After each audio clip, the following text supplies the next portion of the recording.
हो रहा था जब मैंने तकरीर की थी, वहाँ मैंने सरसरी तौर पर एक ज़िक्र किया था कि इन्होंने पहले नैब को इस्तेमाल करने की कोशिश की मेरे ख़िलाफ़। अब ये एक नया ड्रामा मेरे ख़िलाफ़ बना रहे हैं। ये 25 जून को मैंने कहा था। और अभी कुछ दिन पहले एक जो इनके बड़े महाचवल वज़ीर हैं, उन्होंने टीवी प्रोग्राम में ये बात मानी कि मैंने एएनएफ को ख़त लिखा है, और जिसका मैंने फिर कल इजहार भी किया, ट्वीट में बताया कि ये इन्होंने उनको मेरे पीछे लगाने का एक प्लान बनाया है।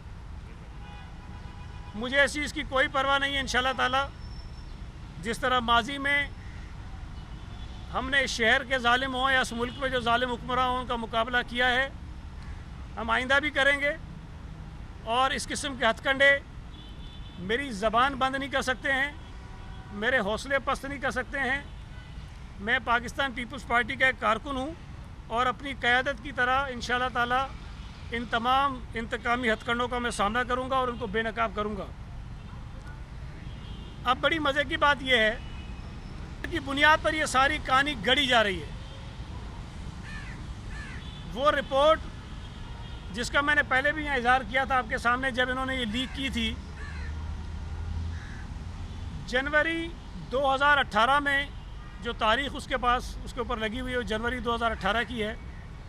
जो मेरे पास कॉपी मुझे मिली कई मीडिया के दोस्तों से, उस पर तो साइन नहीं है, लेकिन हो सकता है बाद में डॉक्टर रिजवान ने, ये जो महाचवल एक वज़ीर है, उनको साइन करके दे दी हो। तो उसमें मेरे मुतालिक तो सिर्फ इतना लिखा है कि ये एक लड़का है जिसका ये नाम है और वो मेरे दफ्तर में काम करता है, और उसको कहा है कि ये ड्रग पेडलर है। मैंने उस वक्त भी कहा कि इस रिपोर्ट की हैसियत हकीकत उसी वक्त ख़त्म हो जाती है कि जिस लड़के को ये कहा गया कि मेरे दफ्तर में काम करता है, वो मेरे दफ्तर में काम नहीं करता। वो हमारे इलाके की जो यूनियन कौंसिल का दफ्तर है, वहाँ पर नायब कासिद है, सरकारी मुलाजिम है। और मैंने जब 2010 में वो दफ्तर छोड़ा तब वो वहाँ पर नहीं था। उसके बाद वो ट्रांसफ़र होकर वहाँ आया है और वो टांग से माजूर है, और मेरी इत्तलात के मुताबिक वो किसी जुर्म में नहीं है, उसके ख़िलाफ़ कोई एफआईआर नहीं है। लेकिन इसने लिखा कि ड्रग पेडलर भी है और एब्सकॉन्डर भी है, और लिखा कि मेरे दफ्तर में काम करता है। अब अगर एक एसपी को इतना नहीं पता जिसके ऊपर वो इल्ज़ाम लगा रहा है, और ये लिख रहा है कि सईद गनी के दफ्तर में काम करता है, और लिखा है उसने रिपोर्ट में कि मेरे दफ्तर में काम करता है, अगर वो बात गलत है तो उसकी बाकी बातें कैसे सही हो सकती है। जो मेरे भाई का नाम उसने लिखा, वो भी कहा कि जी ये आदमी हमने पकड़ा, उसके मोबाइल में से ये नंबर निकले, उनके नंबरों में मेरे भाई फरहान गनी का नंबर भी था। अब आगे फिर ब्रैकेट में वो खुद लिखता है, ये एसपी का अपना ख्याल है, उसकी अपनी सोच है, कोई एविडेंस नहीं है, कोई कंप्लेंट नहीं है, कोई एफआईआर नहीं है, कोई केस नहीं है, कोई शिकायत नहीं है। वो कह रहा है जी फरहान गनी जो है वो फैसिलिटेटर है ड्रग पेडलर्स का। भाई अगर है तो तुम्हें एफआईआर काटनी चाहिए थी उस वक्त, तुम्हें गिरफ्तार कर लेना चाहिए था उस वक्त। ना एफआईआर कटी है, ना गिरफ्तारी हुई है, ना कोई एंट्री, ना कोई बात। और ये भी मज़े की बात है कि मुझ पर तो एक एफआईआर कटी है ज़िंदगी में, डकैती की। जब जनरल परवेज़ मुशर्रफ के दौर में मैं इलेक्शन लड़ने लगा तो मेरे ख़िलाफ़ एक डकैती की एफआईआर कटी थी। खैर वो भी फारिग हो गई, अब नहीं है। फरहान के ख़िलाफ़ तो कभी ज़िंदगी में झगड़े की एफआईआर भी कोई नहीं कटी, कभी किसी किस्म की कोई एफआईआर नहीं है, कोई शिकायत नहीं है, कोई कंप्लेंट नहीं है, कोई दरख्वास्त नहीं है, और इसने उसमें डाल दिया। और वजह मैंने आपको बताई थी कि इसकी मैंने शिकायत की थी। अब तारीख़ें ज़रा देखें आप। इसकी पोस्टिंग हुई है जमशेद, एसपी जमशेद के तौर पे मार्च 2017 में, और ये मार्च 2018 तक एसपी रहा, 1 साल के लिए। और ये रिपोर्ट जो बनाई है, कापी आपके पास होगी, उसको अगर देखें तो उसमें लिखा हुआ है कि उसने 3 अक्टूबर 2017 को ये मंशियात फरोशों के ख़िलाफ़ ऑपरेशन शुरू किया। पोस्टिंग हुई है मार्च में और ऑपरेशन कर रहा है अक्टूबर में। ये जो 7 महीने उसने गुजारे हैं, ये क्यों कार्रवाई उसने नहीं की। मैं जुलाई में वहाँ से एमपी इलेक्ट होता हूँ, जुलाई 2017 में। उसके बाद मैंने शिकायत की है कि मेरे इलाके में मंशियात का काम बढ़ रहा है, और मैंने आपको नाम बताया था पिछली दफ़ा। सुल्तान ख्वाजा DIG ईस्ट था, मैं उससे मिला, मैंने उसको शिकायत की। मुश्ताक महर जो आज IG हैं, उस वक्त एडिशनल IG कराची थे, मैंने उनको शिकायत की। सोहेल अनवर सयाल उस वक्त मैंने उनको शिकायत की। अब एक आदमी जो मंशियात के ख़िलाफ़ शिकायत कर रहा है और ये एसपी साहब उस रिपोर्ट में लिखते हैं कि हम उनकी सरपरस्ती करते हैं। दूसरी जो बात मैंने आपको बताई थी कि दिसंबर 2017 में इसने एमक्यूएम से एक लड़का जो पीपल्स पार्टी में शामिल हुआ, फैसल लोधी, उसको 1 दिसंबर को गिरफ्तार करने के बाद, कहीं से उठाने के बाद एक्स्ट्रा जुडिशल किलिंग के ज़रिए उसको मार दिया। और मैंने उस कत्ल की शिकायत उस वक्त के जो आईजी थे एडी ख्वाजा, मैं नाम ले रहा हूँ, एडी ख्वाजा, मैं उनके घर पर गया और जाके उनको बताया कि इसने डॉक्टर रिजवान ने इस लड़के को पकड़ने के बाद इस तरह मार दिया है और इस केस की आप इंक्वायरी कराओ। ये मेरे 2 जुर्म हैं कि मैंने अपने इलाके में मंशियात की शिकायत की और दूसरा मैंने एक एक्स्ट्रा जुडिशल किलिंग जो एसपी ने की थी, मैंने उसकी शिकायत आईजी को की। तो सिला और नतीजा ये निकला कि जाते जाते वो साहब एक रिपोर्ट बना के जाते हैं और रिपोर्ट में ये तस्करा हमारा डाल के चले जाते हैं। अब उसने तो ये तस्करा डाल दिया और ये 2 साल तक रिपोर्ट किसी के पास कहीं नहीं थी। 2 साल बाद अचानक आती है, जब हम कलीमी मांग के ख़िलाफ़ मैं बोलता हूँ, बात करता हूँ, उस पर एतराज़ उठाता हूँ, तो ये रिपोर्ट आ जाती है। अब इस रिपोर्ट की बुनियाद पर ये जो हमारे एक चवल वज़ीर हैं पीटीआई के, वो हर जगह ये पेपर लहराते हैं। मैंने जब ये रिपोर्ट आई थी आपके सामने यहाँ भी कहा और मैंने असेंबली में खड़े होकर भी तकरीर की थी कि स्पीकर साहब ऑपोजिशन के मेंबर्स पर मुश्तमिल एक कमेटी बना दें, ऑपोजिशन के मेंबर्स पर, और वो इन चीज़ों की तहकीकात कर लें। अगर तो ये साबित हो जाए कि मैं या मेरे भाई किसी किस्म के मंशियात फरोशी में या किसी और क्राइम में इन्वॉल्व है या उनकी सरपरस्ती करते हैं, तो मैं हर तरह की सज़ा भुगतने के लिए तैयार हूँ। लेकिन अगर ये रिपोर्ट झूठी है तो फिर जाहिर है कि उस पुलिस ऑफिसर के खिलाफ कार्रवाई होनी चाहिए। मैंने सीएम साहब को रिटन में जब ये सारी चीज़ें हुई की थी कि इस रिपोर्ट की अच्छे पुलिस ऑफिसर से, जो सीनियर पुलिस ऑफिसर्स हैं, उनसे वेरिफिकेशन इसकी करा ली जाए। तो मैं ये भी गुजारिश करूँगा अब जाकर के फौरी तौर पर अगर वो वेरिफिकेशन हुई है नहीं हुई है उसको करवाएं, ताकि इस मसले को एक तरफ करें। इस एसपी का जो रिकॉर्ड है ये यहाँ पे रहा, इसने रिपोर्ट बनाई, ये शिकारपुर गया, उसने रिपोर्ट बनाई, और मज़े की बात है भी एक और रिपोर्ट है जो आपके पास नहीं आई है। एक तो वो है जो इम्तियाज़ शेख के ख़िलाफ़ इसने बनाई जो आपको मिल गई है, एक और है जो मेरे पास आ गई है इत्तफाक से। उस रिपोर्ट में इसने गौस बख्श मेहर को भी नहीं छोड़ा, इसने शहरियार मेहर को भी नहीं छोड़ा, और जो लोग वहाँ पे हैं शिकारपुर में सबका इसने जिक्र किया उसके अंदर। उसके अलावा जब ये यहाँ पर डिस्ट्रिक्ट वेस्ट में था, इसने डिस्ट्रिक्ट वेस्ट में भी बहुत सारी रिपोर्टें बनाई होंगी, लेकिन एक रिपोर्ट किसी एक शख्स के खिलाफ बनाई और उसको जो लाल शहबाज कलंदर के मज़ार पे धमाका हुआ था उसके अंदर डाला, जस्टिस मकबूल बाकिर के ऊपर जो हमला हुआ था उसमें डाला, और 13 मर्डर केसेस में उसको डाला। खैर वो भी हिम्मत वाला आदमी था बेचारा, हमारी तरह वो लगा रहा। उस रिपोर्ट की तहकीकात भी फिर एक पुलिस की कमेटी ने की, एक पुलिस की कमेटी ने उस रिपोर्ट की तहकीकात की और नतीजा ये निकाला कि उस शख्स के ऊपर जितने इल्ज़ामात उसने लगाए थे एसपी ने, वो सारे के सारे गलत हैं। और जो वजह ये थी कि वो शख्स करता है भैंसों के बाड़ों का काम। इस एसपी साहब ने उसको बुला के कहा कि हमें भी ये भैंसों के बाड़ों का काम करना है, शायद आज भी होंगे बाड़े इसके, तो किसी शख्स को आगे बनाया जो फ्रंट मैन था, ये बाड़ों का काम करना है, और उसने बाड़े दिलवा दिए। जब पैसों की अदायगी की बात आई, जब उसने कहा कि जी पैसे भी देने हैं, तो उसके खिलाफ ये रिपोर्ट बना दी और उसके घरों पे छापे, उसके पता नहीं लोगों को पकड़ना, टॉर्चर करना, ये सारे सिलसिले से शुरू कर दिए। ये मैं आपको रिकॉर्ड की बात बता रहा हूँ, इसने ये किया है। वैसे मैं आपके तवस्सुत से गुजरांवाला में जहाँ की पोस्टिंग हो गई है, वहाँ के पीटीआई के जो भी लीडर हैं, पीएमएलएन के जो लीडर हैं, पीपल्स पार्टी के जो लीडर हैं, और जो बेचारे लोग हैं, उन सबसे गुजारिश करता हूँ कि भाई इस पर नज़र रखना, बच के रहना। ये रिपोर्टें वहाँ भी बनाएगा इस किस्म की, और ये वहाँ भी सबके कपड़े उतारेगा इस किस्म के झूठे इल्ज़ाम लगा के।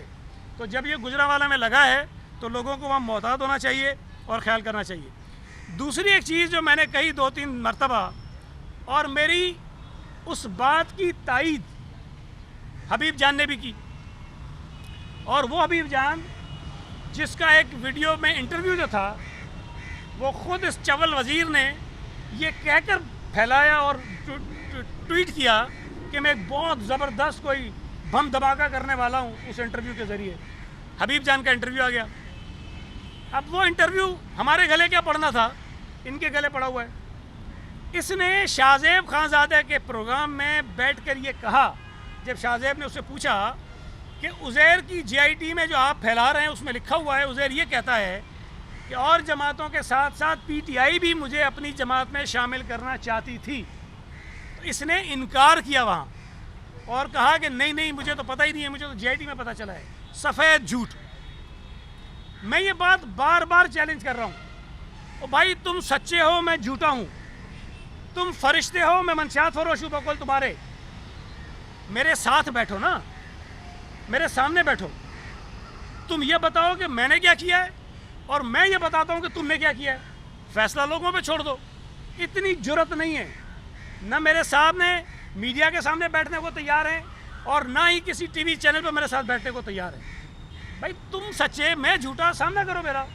मैं तो कह रहा हूँ आके बैठो, लेकिन ये भाग रहा है। इसलिए भाग रहा है कि मैं फिर कह रहा हूँ, अमन कमेटी से राब्ते के लिए अली जैदी ने, इमरान इस्माइल ने और आरिफ अलवी ने कमेटी बनवाई। उस कमेटी के 3 लोग थे, उनको ये टास्क दिया कि अमन कमेटी से राब्ता करो और इनको पीटीआई में शामिल कराने के लिए राज़ी करो। और उसके बाद मैंने ये भी कहा कि इनके धरनों में जाते रहे, मान लिया, अब तो कहते हैं गए। मैंने ये कहा कि इनके स्टेज पे खड़े होकर तकरीरें करते रहे, मान लिया। मैंने ये कहा कि हबीब जान ने फ़ोन के ज़रिए खिताब फरमाया, मान लिया हबीब जान ने कि किया था। मैं अब ये कह रहा हूँ कि इनके सिटिंग एमएनए, जो आज भी एमएनए है कराची से, उसके घर पर एक मरतबा नहीं कई मरतबा मीटिंग्स हुई हैं और उन मीटिंग्स में अली जैदी भी मौजूद था, उन मीटिंग्स में इमरान इस्माइल भी मौजूद था और उन मीटिंग्स में आरिफ अलवी भी मौजूद था। और एक चीज़ मुझे और पता चली, लेकिन कंफर्म नहीं है, मैं उसको मज़ीद चेक कर रहा हूँ कि शायद ये आरिफ अलवी के घर पर भी एक मीटिंग हुई है। उसको मैं कंफर्म करने की कोशिश कर रहा हूँ, लेकिन आरिफ अलवी साहब के घर पर भी एक मीटिंग हुई है। अब अगर ये खुद अमन कमेटी से राब्ते करें, अपने जलसों की, अपने धरनों की सिक्योरिटी उनको दें और अमन कमेटी के लोग असलहे के साथ, जो इनके लोग कहते हैं, इनके धरनों और इन जलसे की सिक्योरिटी करें, तो वो ठीक है।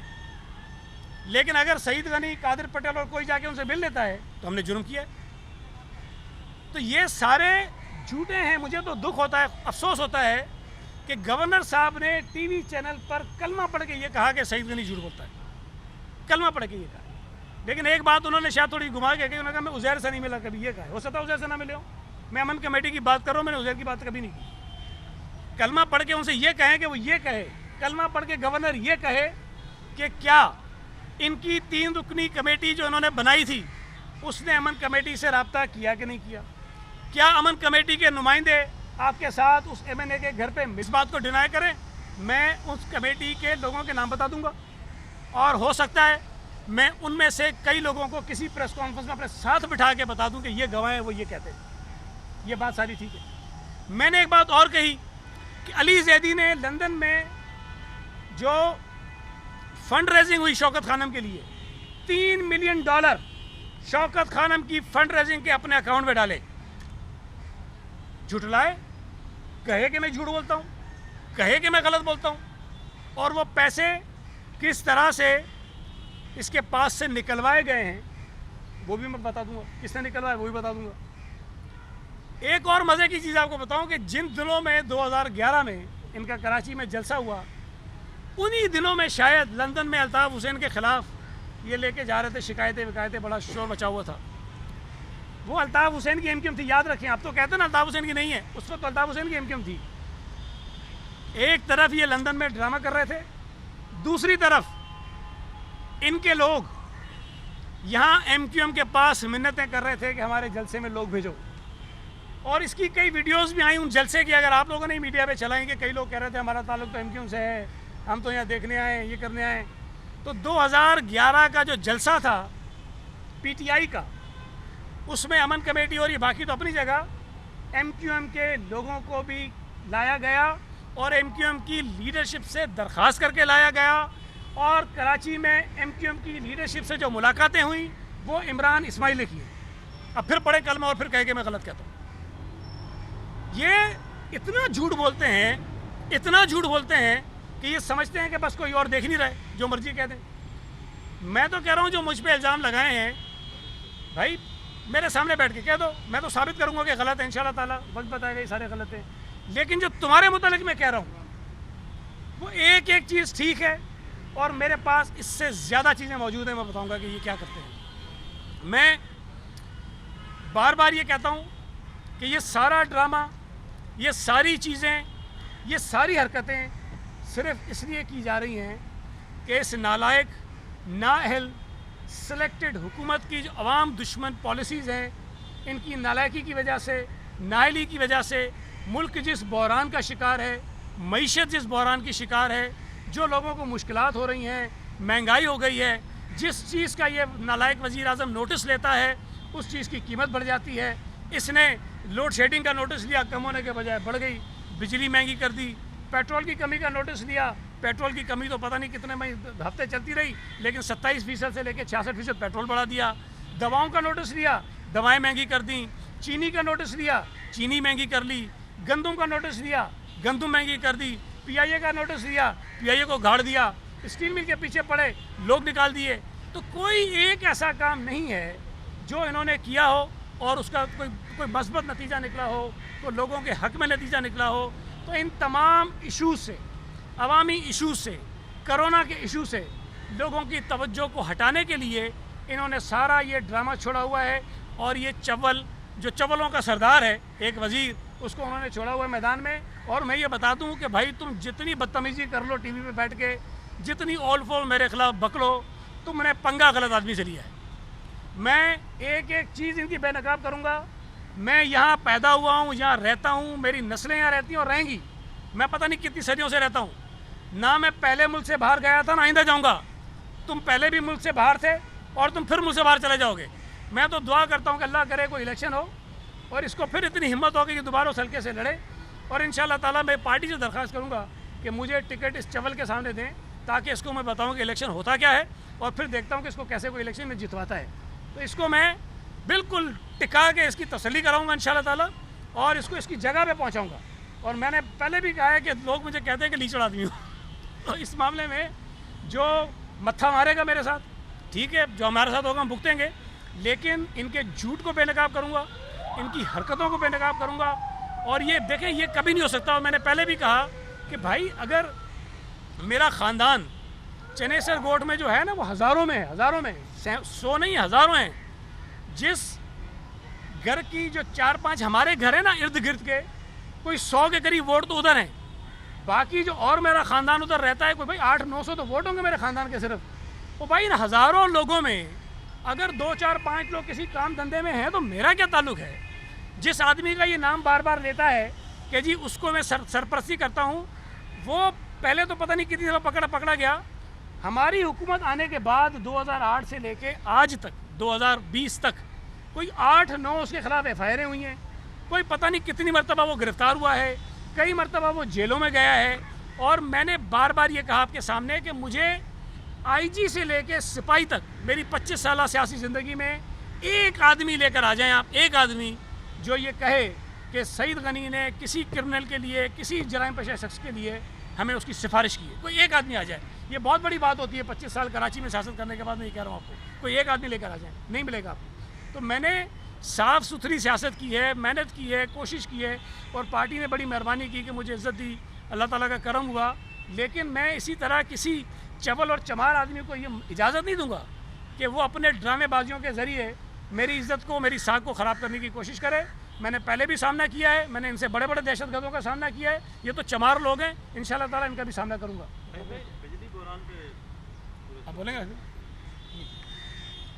कराची में सब बिजली का बहरान है। असद उमर साहब ने ऐलान भी किया था कि लोड शेडिंग खत्म हो जाएगी। आपके पास क्या इत्तलात हैं, क्या सूरत है?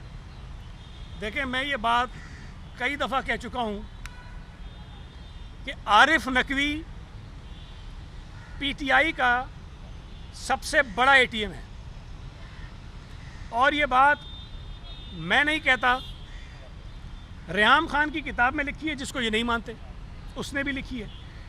लेकिन उसके साथ साथ आरिफ नकवी इस पीटीआई की हुकूमत के आने के बाद जितने बड़े और अहम इजलास हुए, उन तमाम इजलासों में ये शरीक रहा और इसका एक बड़ा अहम किरदार रहा।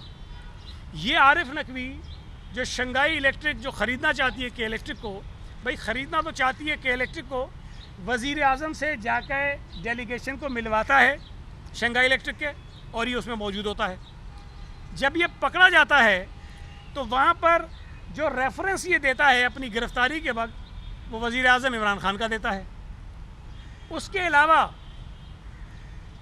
कई लोग ऐसे हैं, जब इमरान वज़ीर आज़म बना, कई लोग गवाएं इसके, मुझे नहीं पता, कोई बेचारा हिम्मत करके बताया ना बताया, सरकारी लोग भी अफसर हैं, कि अलल ऐलान इमरान खान ने कई लोगों के सामने ये बात कही, और मुझे ये कल एक शख्स ने बताई, सीनियर ऑफिसर है, उसने कहा कि मेरे सामने उसने ये बात कही है कि आरिफ नकवी ने तो हमें इलेक्शन में बहुत पैसा दिया है और यहाँ के कुछ लोग और कुछ इदारे उसके कारोबार को तबाह करने में तुले हुए, और ये मैं नहीं होने दूँगा। जो आदमी, जो वज़ीर आज़म अलल ऐलान खुल्लम खुला ये कहता हो कि मैं इसके पीछे हूँ, वो मेरा फाइनेंसर है, मेरी पार्टी को पैसे देता है, इलेक्शन में खर्चा देता है, वो कैसे के इलेक्ट्रिक के खिलाफ कार्रवाई करेगा? ये हो नहीं सकता। मैं बार बार कहता हूँ कि सिर्फ इमरान खान नहीं, पूरी पीटीआई आरिफ नकवी के एहसानों तले दबी हुई है। ये कराची के लोगों के साथ ज़्यादतियाँ होती रहेंगी, ये वफाकी हुकूमत ड्रामे करके यहाँ ये कैंप लगाती रहेगी, हड़तालें करती है, ड्रामेबाजियाँ हैं भाई। पीटीआई क्यों लगाती है? जमात इस्लामी लगाती है, समझ में आती है बात। पीपल्स पार्टी बात करती है, समझ में आती है बात। कोई और जमात करेगी बात, समझ में आती है बात। ये पीटीआई जो वफाकी हुकूमत में बैठी है, उसको तो एक्शन लेना चाहिए। एमक्यूएम जो है वफाकी हुकूमत में बैठी है, उनको एक्शन लेना चाहिए। ये एमक्यूएम और पीटीआई ये ड्रामेबाजियाँ करके, कैंप लगा के, एहतजाज करके अपनी जान नहीं छुड़ा सकते हैं। इन्होंने लोड शेडिंग की बुनियाद पर बिजली के बहरान के दौरान कराची के शहरियों के लिए बिजली महंगी करवाई। अब उसको भूल गए, बिजली महंगी हुई है उसका तस्करा ही नहीं है। अब कहते हैं लोड शेडिंग कम करो। सब ड्रामा है, ये कुछ नहीं करेंगे, सिर्फ बेवकूफ़ बनाएंगे लोगों को और ये चीज़ें करते रहेंगे।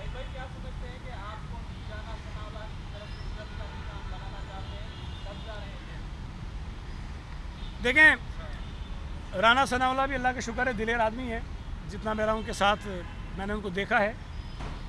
और मैं क्या कह सकता हूँ, मैं ये तो नहीं कहता अल्लाह करे कि मैं चला जाऊँ, लेकिन अभी अगर कभी ऐसा वक्त आया तो इंशाअल्लाह ताला राना सनाउल्लाह जितना ही बहादुर बनने की कोशिश करूँगा उसे कम ना दिखाऊँ।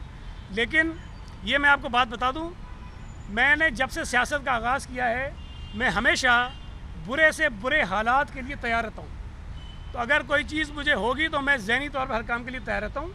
ये ज़ोर आजमाई करके देख लें, इंशाअल्लाह ताला अल्लाह ताला ने पहले भी ऐसे साजिशों से, ऐसे हथकंडों से, ऐसे ड्रामों से मुझे बचाया भी और मुझे हिम्मत भी दी है। आइंदा भी इंशाअल्लाह ताला सामना करूँगा, करेंगे तो फेस करेंगे। सही भाई, ये बताएं कि जिसको आप महाजमल कहते हैं, मैं नहीं कह रहा हूँ, आप हाँ, कहते हैं। मैं कहता हूँ। हाँ, सही, अली जैदी, क्या नाम है इसका? अली जैदी ना, तो उसने फिर मोहतरमा की वसीयत को भी चैलेंज किया है। वो कहता है कि मुझे वसीयत दिखाएं तो सही वसीयत है कहाँ? लेकिन आप बताएं क्या हकीकत क्या है? यार मुझे अब ये बात बड़ी बुरी लगती है, मेरा मिजाज नहीं है। थोड़ा मजाक को दुरुस्त करो क्या? नहीं, मतलब सच्ची बात है भाई, पीपल्स पार्टी का मसला है ना। क्या आप नहीं देखें, एक वसीयत है, चलो भाई सही है गलत है, तुम होते को ना पूछने वाले। मैं पीपल्स पार्टी का कारकुन हूँ, मैं मानता हूँ ठीक है। ये पार्टी के कारकुन ये मानते ठीक है, ये पार्टी के कारकुन ये मानते ठीक है, ये कारकुन ये मानता है ठीक है। तो तू होता को नहीं पूछने वाला भाई? ये मुझे हक पहुँचता है ना कि अगर मुझे शक होगा, शुबा होगा, एतराज़ होगा तो मैं बात करूँगा। ये बेगानी शादी में अब्दुल्ला दीवाना, और तुम जाके अपने भाई फैमिली के, घर वालों के, पार्टियों के जाके वो मसले देखो। पीपल्स पार्टी किसको लीडर बनाती है, कैसे बनाती है, क्यों बनाती है, ये तुम्हारा मसला नहीं है, ये हमारा मसला है। तुम इमरान खान से पूछो कि बाबा वो बेटी तुम्हारी है कि नहीं है, ये सवाल करो ना, जुर्रत है तुम्हारे अंदर तो। आप जाके अपने उस इसरारुल्लाह गंडापुर जो भाई एमपीए था बेचारा, जो शहीद हो गया खुदकुश हमले में, उसके भाई से पूछो, इनामुल्लाह से कि तुमने जो 164 का स्टेटमेंट दिया है जिसमें वो कहता है कि अली अमीन गंडापुर और उसका भाई इस दहशतगर्दी में मुलविस हैं, उसके भाई को खुदकुश हमले में उन्होंने मरवाया है। आप उनसे पूछो, तुम्हारी पार्टी का मसला है ना, जाके उनसे पूछो कि भाई 164 का स्टेटमेंट आप दे रहे हो, बताओ तुम्हारे पास और क्या सबूत है? तुम हमारे वफाकी वजीर के ऊपर क्यों ये इल्ज़ाम लगाते हो? तुम जाके MQM से पूछो कि भाई ये मोहम्मद अनवर ने लंदन में बैठ के कहा है कि मैं भारतीय सफारतकारों से पैसे लेके अपनी पार्टी को यहाँ देता था।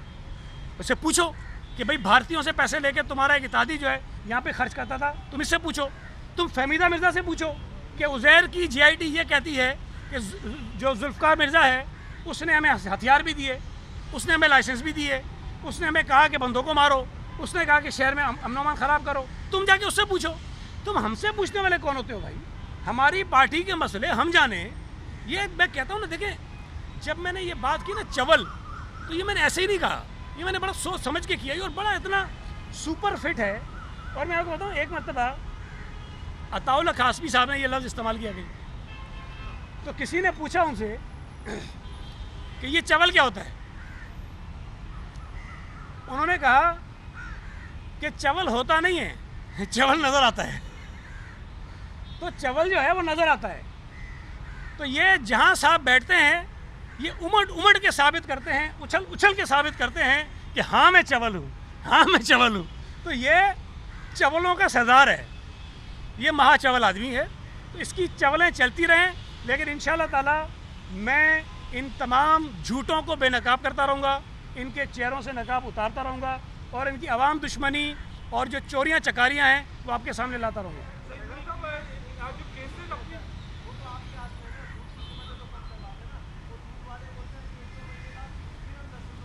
देखें ये एक बड़ा मसला है और इस पर कल चीफ मिनिस्टर साहब ने जो हमारी एक मीटिंग हुई थी उस पर बात हमने की इस पर, और कमिश्नर कराची को उन्होंने हिदायत दी कि आप उनके साथ बैठें, जो ये होलसेलर डेयरी फार्मर्स हैं उनके साथ, और बैठकर ये जो रेट का इशू है उसको तय करें। और ज़ाहिर है उसका एक मैकेनिज़्म है और कोर्ट ने भी कहा हुआ है उस मैकेनिज़्म के मुताबिक अगर महंगाई तो हुई है, ये सबको पता है, अगर उस महंगाई के मुनासबत से उनका जायज़ मुतालबा है कि कुछ इजाफा होना चाहिए तो जितना जायज़ बनता है उतना होना चाहिए।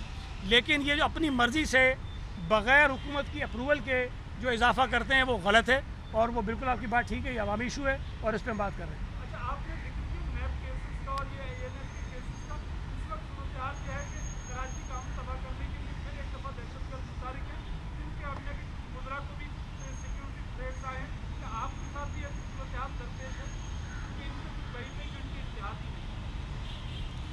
देखिए मुझे तो जो थ्रेट्स थे वो तो पहले की बात है, लेकिन अभी जो बात कर रहा हूँ वो तो मुझे वफाकी हुकूमत की तरफ से ये है ना इम्कान, उन्होंने ये प्लान बनाया है कि इसको किस तरह से चुप कराएं, किस तरह से काबू करें। तो अब ज़ाहिर है जब हुकूमत खुद इसकी सर्दी करने पे तुली हुई हो कि जो शख्स उनके ख़िलाफ़ बोलता है, जो बात करता है, जो उनके मज़मूम मकासद और प्रोपेगंडे को रोकने की कोशिश करता है, उसकी ज़बानबंदी की कोशिश करो। तो बहरहाल इंशाअल्लाह ताला हमें फ़र्क नहीं पड़ता, हम ये काम करते रहेंगे और मैं अपनी इसी तरह से जो मेरा तरीक़ेकार है बातों का करने का मैं करता रहूँगा।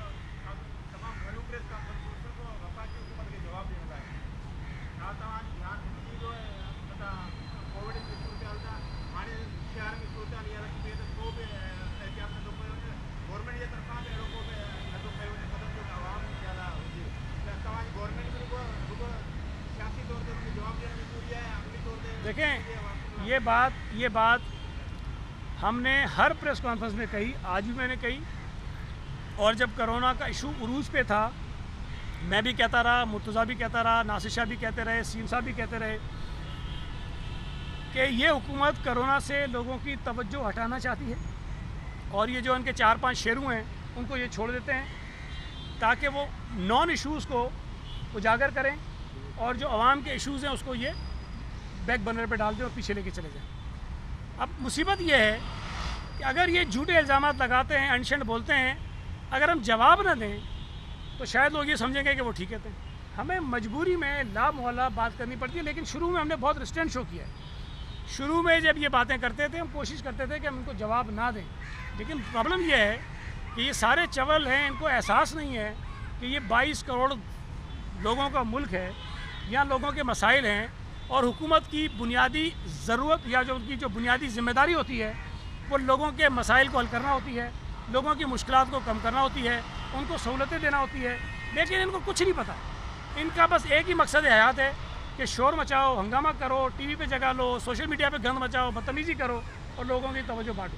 तो हम बहालत मजबूरी जवाब देते हैं, लेकिन मैं आपसे इत्तफाक करता हूँ कि लोगों के असल जो इशूज़ हैं उसको ये पीछे ले जाते हैं।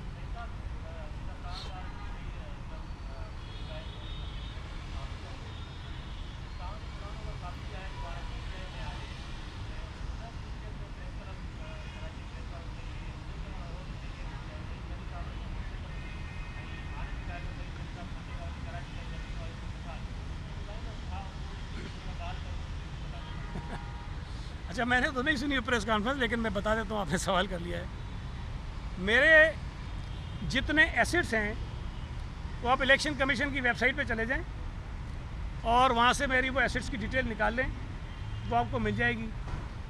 ठट्टा से लेके कराची तक मेरी 120 एकड़ ज़मीन है, जो मैंने शायद आज से 20-25 साल पहले ली है और बहुत सस्ती ली थी, बहुत पुरानी है वो, मेरे सेनेटर वेनेटर बनने से भी पहले की है सारी।